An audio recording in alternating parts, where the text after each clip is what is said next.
며느리는 시어머니가 맨날 휴대폰만 만진다고 불평했습니다. 엄마, 눈 나빠지시잖아요. 갈등은 커졌지만 반전은 예상 밖이었죠.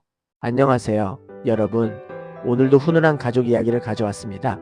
혹시 집에서 어르신들이 하루 종일 스마트폰만 보고 계시다고 걱정하신 적 있으신가요? 오늘 첫 번째 사연의 주인공은 이 집 며느리 이야기입니다. 수진 씨 가족은 3대가 함께 사는 대가족입니다.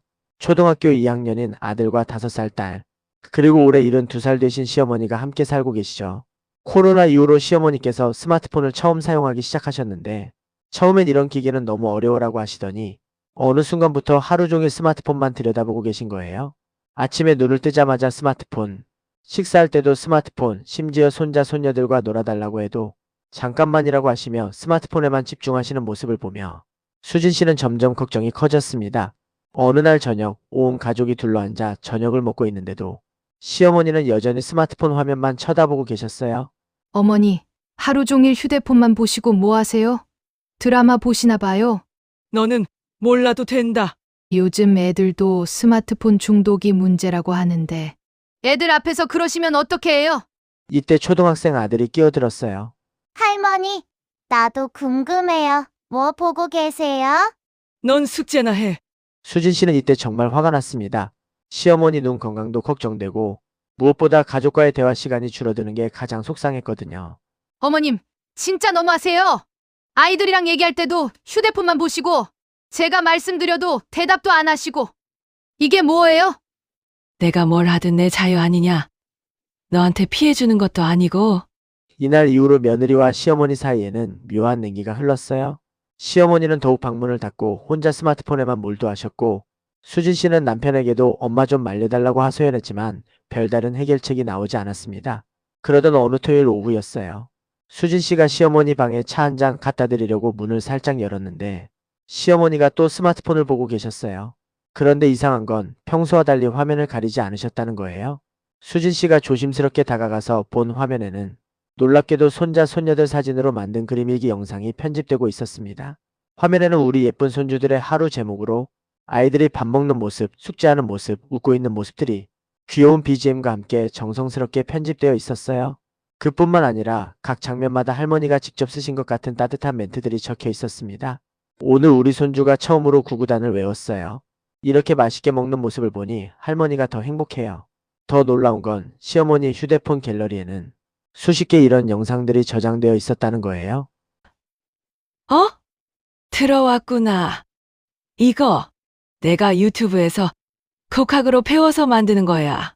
매주 가족 단톡방에 올려주려고. 어머님, 이걸 언제부터? 한두 달 됐나? 내가 늙어도 기록은 남겨야지. 나중에 아이들이 커서 이거 보면 할머니 생각날 테고. 어머님, 죄송해요. 제가 너무 성급하게 판단했나 봐요. 아니야. 나도 미안하다. 괜히 숨기려고 했어. 이제 이 가족의 스마트폰 시간은 갈등의 원인이 아니라 온 가족이 함께하는 소중한 추억 만들기 시간이 되었답니다. 두 번째 사연입니다. 제목은 동창회 카톡방 소동. 시니어 동창회 카톡방에서 한 친구가 계속 크크크만 보내자 다른 친구들이 저 녀석이 우리 놀리나? 하고 갈등이 생겼습니다. 하지만 곧 진짜 이유가 밝혀졌습니다. 올해로 일흔이 되신 영수님의 이야기입니다. 50년 만에 열린 고등학교 동창회에 참석했어요. 30명 정도 되는 동창들이 모여서 옛날 이야기도 하고 근황도 나누고 정말 즐거운 시간을 보냈답니다. 그런데 요즘 시대에 맞게 동창회장이 제안한 거예요. 우리도 카톡방 하나 만들어서 자주 연락하며 지내자.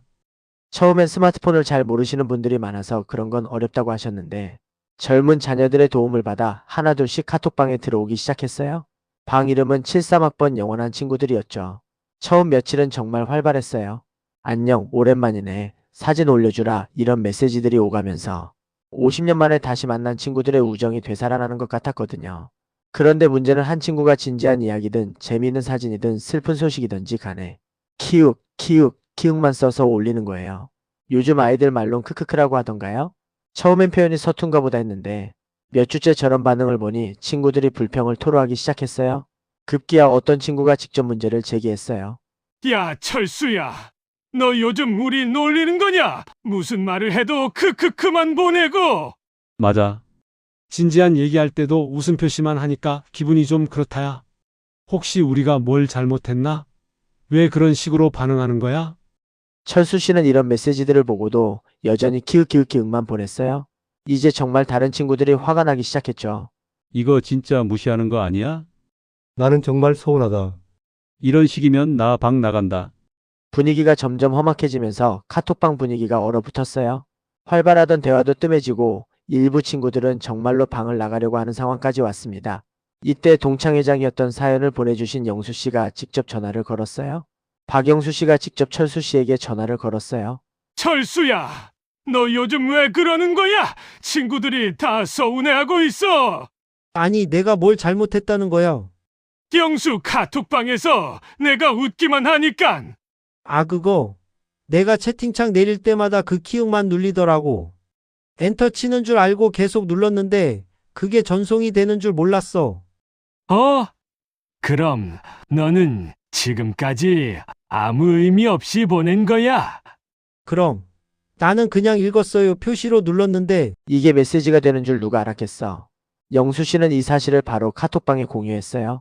야들아, 철수가 우리 놀린 게 아니라 스마트폰 사용법을 몰라서 실수한 거였어. 아이고, 우리가 괜히 오해했네. 크크크, 이거 진짜 웃기다. 철수야, 미안하다. 그럼 지금까지 괜한 오해를 했던 거네. 나도 미안해. 앞으로는 제대로 배워서 쓸게. 이후 철수 씨는 카톡 닉네임을 아예 실수로 누른 사람으로 바꿨고 이 사건은 동창회 카톡방의 전설적인 웃음거리가 되었습니다. 지금도 가끔 누군가 실수하면 철수처럼 하지마 하며 즐겁게 놀리고 있답니다. 세 번째 사연입니다. 제목은 남편의 결혼기념일 깜짝 이벤트입니다. 50주년 결혼기념일 날 할아버지는 잔뜩 긴장한 얼굴로 어디론가 사라졌습니다. 할머니는 또 어디 가셨나 불평했는데 반전은 감동과 웃음을 동시에 줬습니다. 정호 할아버지와 순자 할머니는 1975년에 결혼하셔서 올해로 결혼 50주년을 맞으신 부부예요. 세 아들을 키우시고 손자 손녀까지 8명이나 되는 대가족의 가장이시죠. 정호 할아버지는 젊은 시절 작은 공장을 운영하셨는데 말수가 적고 내성적인 성격이시지만 가족을 위해서는 누구보다 헌신적이셨어요. 반면 순자 할머니는 활발하고 말씀도 많으시고 동네에서도 인정받는 사교적인 분이시거든요. 50년을 함께 살다 보니 서로의 패턴을 너무 잘 아시는 거예요. 할아버지는 기념일 같은 걸 잘 챙기지 않으시는 편이고 할머니는 우리 나이에 뭘 그런 걸 챙기냐고 말씀하시면서도 은근히 기대하시는 분이시죠. 그런데 50주년 기념일을 일주일 정도 앞두고부터 할아버지의 행동이 이상해지기 시작했어요. 평소에는 아침 일찍 일어나서 동네 한 바퀴 돌고 신문 보고 TV 뉴스 보시는 게 일과였는데 갑자기 외출이 잦아진 거예요. 영감, 어디 가세요? 그냥 좀 나갔다 올게.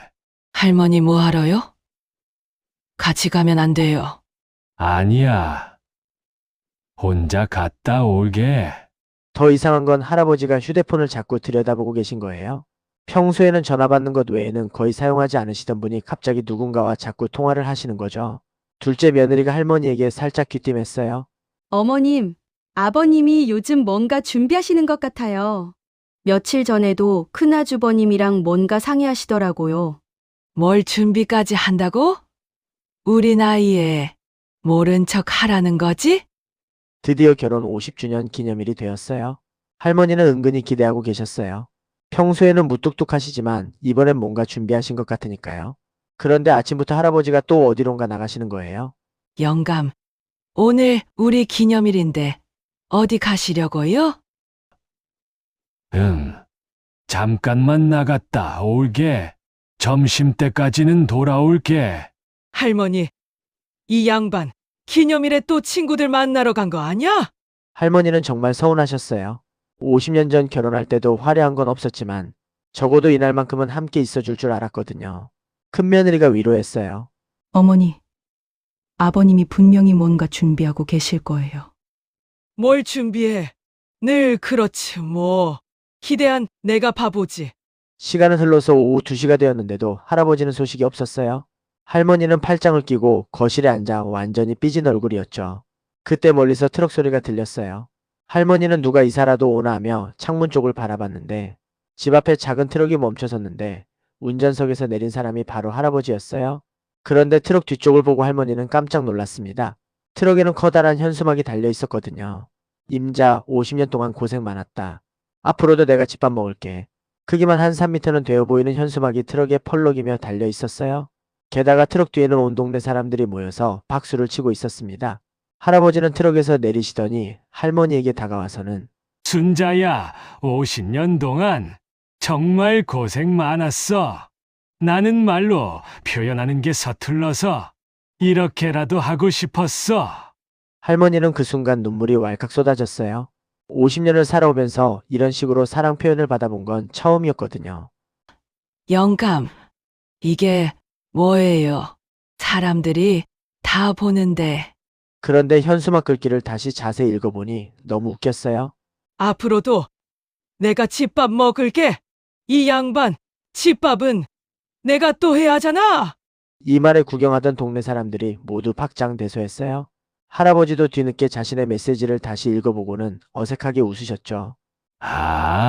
그게 내 말은 앞으로도 집에서 당신이 해주는 밥을 먹겠다는. 알겠어요. 알겠다고요.